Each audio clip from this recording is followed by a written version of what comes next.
할렐루야. 새벽기도에 오신 성도님들을 주님의 이름으로 환영하고 축복합니다. 오늘 잠시 기도하고 하나님 말씀 나누겠습니다. 사랑이 풍성하신 하나님 아버지 감사합니다. 오늘 이른 새벽부터 하나님의 말씀을 듣게 하시고 이 말씀으로 오늘 하루를 열어가게 하여 주심을 감사합니다. 우리 안에는 반복되는 실수와 연약함이 많이 있는데 하나님 말씀을 통해서 하나님과 함께 교제하고 주님과 연합되는 귀한 은혜의 시간이 되게 하여 주옵소서. 예수 그리스도의 이름으로 기도드립니다. 아멘. 네, 오늘 말씀은 구약성경 예레미야 49장 23절에서 39절까지의 말씀으로 반복되는 실수들이라는 제목으로 하나님 말씀을 나누겠습니다. 제가 먼저 성경 봉독하겠습니다. 오늘 말씀이 길어서 23절부터 33절까지 읽겠습니다. 다메섹에 대한 말씀이라 하맛과 아르밧이 수치를 당하리니 이는 흉한 소문을 듣고 낙담함이니라. 바닷가에서 비틀거리며 평안이 없도다. 다메섹이 피곤하여 몸을 돌이켜 달아나려 하니 떨림이 그를 움켜잡고 해산하는 여인같이 고통과 슬픔이 그를 사로잡았도다. 어찌하여 찬송의 성읍 나의 즐거운 성읍이 버린 것이 되었느냐. 이는 만군의 여호와의 말씀이니라. 그런즉 그날에 그의 장정들은 그 거리에 엎드려지겠고 모든 군사는 멸절될 것이며 내가 다메섹의 성벽에 불을 지르리니 베나닷의 궁전이 불타리라. 바벨론의 느부갓네살 왕에게 공격을 받은 게달과 하솔 나라들에 대한 말씀이라. 여호와께서 이와 같이 말씀하시되 너희는 일어나 게달로 올라가서 동방 자손들을 황폐하게 하라. 너희는 그들의 장막과 양떼를 빼앗으며 휘장과 모든 기구와 낙타를 빼앗아다가 소유로 삼고 그들을 향하여 외치기를 두려움이 사방에 있다 할지니라. 여호와의 말씀이니라. 하솔 주민아 도망하라. 멀리 가서 깊은 곳에 살라. 이는 바벨론의 느부갓네살 왕이 너를 칠 모략과 너를 칠 계책을 세웠음이라. 여호와의 말씀이니라. 너는 일어나 고요하고도 평안히 사는 백성 곧 성문이나 문빗장이 없이 홀로 사는 국민을 치라. 그들의 낙타들은 노략물이 되겠고 그들의 많은 가축은 탈취를 당할 것이라. 내가 그 살적을 깎는 자들을 사면에 읊고 그 재난을 여러 곳에서 오게 하리라. 여호와의 말씀이니라. 하솔은 큰 뱀의 거처가 되어 영원히 황폐하리니 거기 사는 사람이나 그 가운데 머물러 사는 사람이 아무도 없게 되리라 하시니라. 아멘. 오늘 우리가 읽은 예레미야 49장 말씀을 중심으로 이스라엘의 선지자 예레미야가 아람과 게달과 하솔과 엘람 등의 여러 민족에 대해서 예언한 내용을 함께 나누길 원합니다. 본문을 살펴보니까 아람의 도시 하맛과 아르밧과 그리고 다메섹의 멸망에 대해서 그리고 동쪽에 있는 게달과 하솔에 대하여서 그리고 세 번째로 바벨론과 가까이 있는 엘람에 대해서 말씀하고 있습니다. 우리는 다메섹 그리고 게달, 엘람에 대해서 아는 것이 많지는 않습니다. 그 이유는 이러한 나라들이 이스라엘과 크게 연관성이 없었기 때문입니다.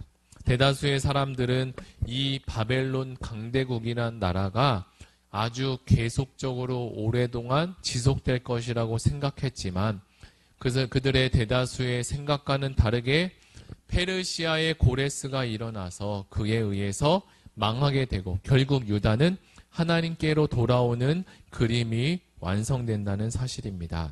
이때 유다 백성들은 하나님의 은혜에 감격해서 눈물을 흘리며 다시 돌아오게 되는데요.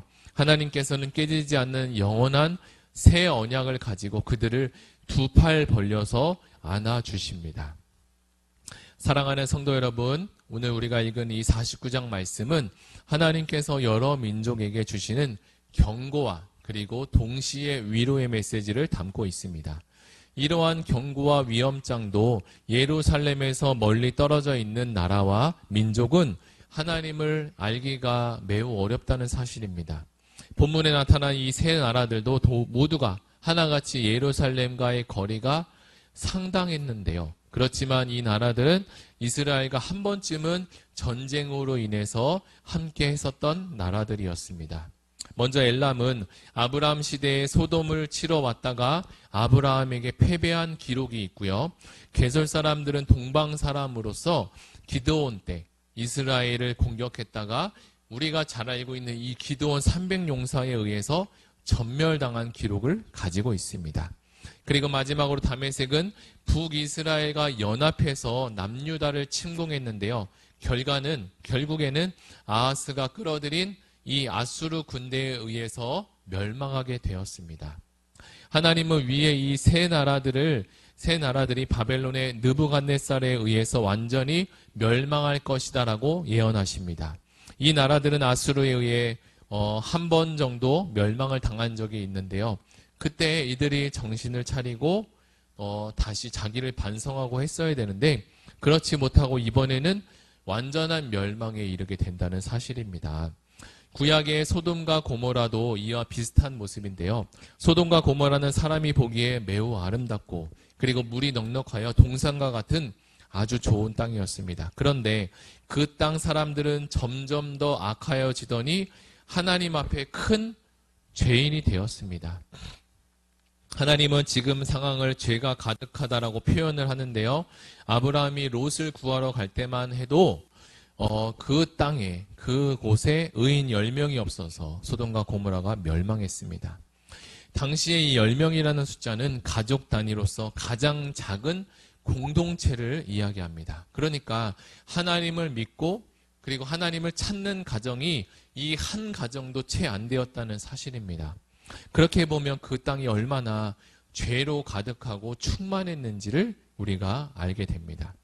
하나님께서 심판하시지 않으면 안 될 정도로 그 나라와 사람들은 부패했습니다. 하나님의 심판은 인내하셨지만 죄가 가득해지니 더 이상 숨 쉴 틈이 없을 때까지 하나님은 기다려주신 것입니다. 우리는 이 멸망한 나라들의 공통점을 하나 발견할 수 있는데요. 모두가 하나같이 풍부한 풍요로움 속에 살고 있었다는 사실입니다.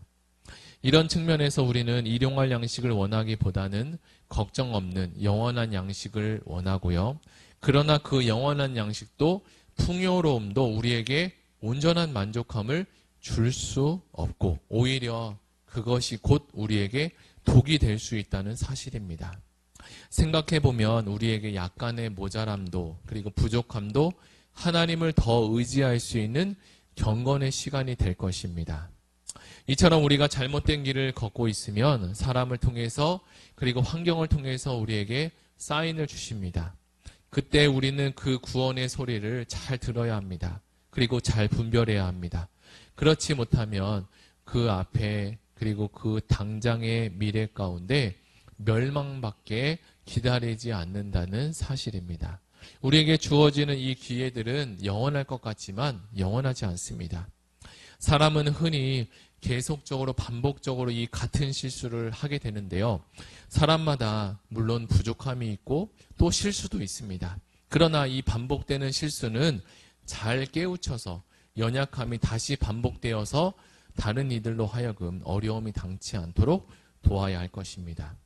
사랑하는 성도 여러분, 우리는 풍년의 때에 흉년을 준비하고 예비하는 자가 되어야 합니다. 풍년의 때에 지금의 이 풍년이라는 시간이 영원할 것이라고 생각하지만 농사만 우리가 생각해 보아도 풍년이 계속적으로 그리고 흉년이 계속적으로 일어난 적은 없습니다. 풍년이 왔다가 또 흉년이 오기도 하고 또 흉년이 왔다가 풍년이 오기도 합니다. 우리의 인생도 이런 그래프와 같이 오르락 내리락 하며 인생이 흘러가지 않습니까? 그렇다면 풍년이 오면 또 언젠가는 흉년이 오게 되고요. 지금 흉년일지라도 우리가 낙심할 이유가 없기 때문에 곧 흉년이 찾아온다는 것을 우리가 기다릴 수 있습니다. 우리가 가진 것이 내 능력이라고 생각해서 스스로 교만하게 되면 하나님은 그 교만을 언젠가는 꺾으실 것입니다. 그래서 우리는 교만하지 않아야 되고요. 우리의 눈이 어두워지면 안 됩니다. 또한 다메섹처럼 이 강대국이 제 아무리 멋지다고 할지라도 인간의 손에 의해서 만들어지고 세워진 것이기 때문에 결국은 그 큰 강대국일지라도 사라지고 없어진다는 것을 우리는 역사를 통해서 잘 알게 됩니다. 예루살렘은 다메섹보다 더 멋지고 아름다운 도시였지만 하나님의 말씀이 사라지자 곧장 무너지고 불타버렸습니다. 어떤 것이라도 세상에서는 강하고 그리고 하는 일마다 잘 되는 것 같이 보일지라도 하나님이 없는 형통함은 바람과 같이 사라질 수 있다는 사실을 우리는 기억해야 합니다. 그래서 늘 깨어서 겸손하고 그리고 낮은 자리로 그리고 낮은 사람부터 섬기는 자가 되어서 작은 것을 탐하다가 큰 것을 잃는 우를 범하지 말아야 합니다. 사단은 항상 깨어서 우는 사자같이 우리를 삼킬 자를 찾고 있기 때문입니다. 예루살렘의 시작은요, 순수하게 하나님의 말씀을 토대로 세워진 성이었습니다. 그러나 그 위에 있던 북쪽의 사마리아는 신앙적으로 하나님을 믿기는 했으나 신앙이 점점 더 변질되어 갔습니다. 그렇게 시간이 흐르고 흘러서 이사야 선지자 시대에 이르렀을 때는 사마리아와 다메섹이 힘을 합쳐서 남유다를 공격하고 쳐들어오는 일이 생겼습니다. 유다 백성들은 그러한 소식을 듣고 하나같이 겁이 났습니다. 그러나 하나님은 이사야 선지자를 통해서 아하스 왕에게 이 두 나라들을 두려워하지 말라고 하셨습니다. 이들은 타담한 부직갱이 나무 토막과 같기 때문에 저절로 그냥 두기만 하면 불이 꺼질 것이라고 말하셨어요. 그런데 아하스 왕은 하나님의 말씀을 믿지 못하고 아수르 군대를 돈으로 주고 끌어들이게 되므로 하나님을 믿지 못한 불신앙 때문에 끝내 유다도 큰 타격을 당하게 됩니다.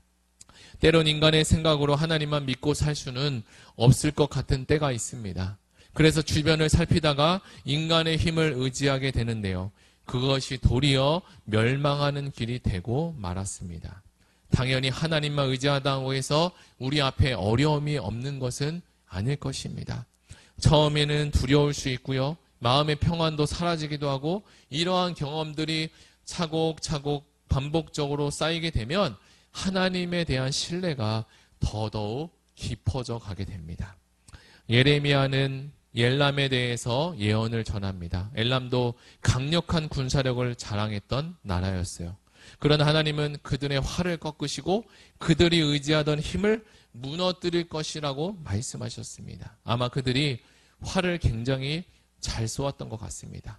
하나님은 엘람을 이제 사방으로 흩으시고 그들이 가는 곳마다 공포가 있을 것이라고 경고하셨습니다. 그러나 하나님은 엘람을 심판하셨지만 동시에 그들을 다시 회복시킬 것이라고도 말씀해 주셨습니다. 하나님은 마지막 날에 엘람을 다시 돌아오게 하여 그들의 땅을 회복시키겠다라고 선포하셨습니다. 사랑하는 성도 여러분, 예레미야 선지자를 통해 하신 예언은 단순히 우리가 알고 있는 고대 역사적인 사건을 기록한 것이 아닙니다. 이것은 우리에게 주는 영적인 유익한 교훈이 있습니다. 우리의 삶 속에서 때로는 하나님의 징계를 경험할 때가 있고요. 그러나 우리는 하나님의 사랑과 회복을 그 약속을 믿어야 합니다. 하나님의 심판은 우리의 죄를 깨닫게 하시며 회개를 통해 하나님께로 다시 돌아올 수 있는 길을 열어주십니다. 그리고 하나님은 우리를 다시 세우시고 회복시키고 새로운 시작을 알려주십니다. 이 약속을 굳게 믿고 그리고 날마다 하나님의 은혜 가운데 살아가는 우리에게 모든 성도님이 되시기를 예수님의 이름으로 축복합니다. 우리 다 같이 듣는 말씀을 가지고 함께 기도하기를 원합니다. 너무 부유해서 하나님을 모른다 하지 않게 하시고 또 너무 가난해서 다른 사람의 것을 도둑질하지 않게 하소서. 일용할 양식을 주시고 영혼의 양식을 사모하는 자가 되게 하소서. 우리 다 같이 말씀을 붙들고 함께 기도하시겠습니다.